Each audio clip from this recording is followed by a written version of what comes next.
Gannavaram TDP ఆఫీస్పై దాడి చేశారన్న ఆరోపణల కేసుపై సుప్రీంకోర్టు కీలక ఆదేశాలు జారీ చేసింది. తోట వెంకటేశ్వరరావు సహా 32 మందిపై ఎలాంటి చర్యలు తీసుకోవద్దని పోలీసులను ఆదేశించింది. 15 రోజుల వరకు చర్యలు తీసుకోవద్దని ఆదేశించింది. ట్రయల్ కోర్టును ఆదేశించాలని నిందితులకు సుప్రీం ఆర్డర్ వేసింది.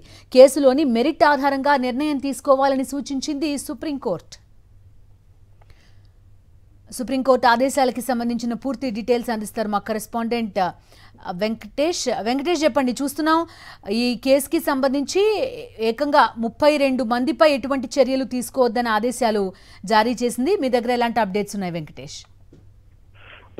గన్నవరం టీడీపీ ఆఫీస్ పై దాడి చేశారన్న ఆరోపణలు ఎదుర్కొంటున్న 33 మందికి ఈ రోజు సుప్రీంకోర్టులో ఊరట దక్కింది. ఈ 33 మంది పైన ఎలాంటి చర్యలు తీసుకోవద్దని సుప్రీంకోర్టు ఈ రోజు స్పష్టమైనటువంటి ఆదేశాలు పోలీసులకు ఇచ్చింది. నో కోవర్సివ్ యాక్షన్ టిల్ 15 days అని చెప్పి క్లియర్ గా పోలీసులకు ఆదేశాలు ఇచ్చింది. సో తోట వెంకటేశ్వరరావు సహా మొత్తం 33 మంది పైన ఆరోపణలు ఎదుర్కొంటున్నారు. సో తెలుగుదేశం పార్టీ ఆఫీస్ పై దాడి చేశారు. సో ఈ అంశానికి సంబంధించి వారు సుప్రీంకోర్టును ఆశ్రయించిన నేపథ్యంలో సుప్రీంకోర్టు వారికి మధ్యంతర రక్షణ కల్పించింది. ఈలోగా ఈ 15 రోజుల్లోగా వారు ట్రయల్ కోర్టును ఆశ్రయించి తగినటువంటి రిలీఫ్ పొందేటువంటి స్వేచ్ఛను అవకాశాన్ని ఈ రోజు కల్పించింది. దాంతో ఆరోపణలు ఎదుర్కొంటున్నటువంటి నిందితులందరూ ట్రయల్ కోర్టును ఆశ్రయించి తగిన రిలీఫ్ పొందేందుకు అవసరమైనటువంటి పిటిషన్ దాఖలు చేసుకునేటువంటి స్వేచ్ఛను కల్పించింది. అప్పటి వరకు వారిపైన అరెస్ట్ లాంటి ఎలాంటి చర్యలు తీసుకోవద్దు, ఎలాంటి తొందరపాటు చర్యలు తీసుకోవద్దని కూడా పోలీసులకు స్పష్టమైనటువంటి ఆదేశాలు ఇచ్చింది.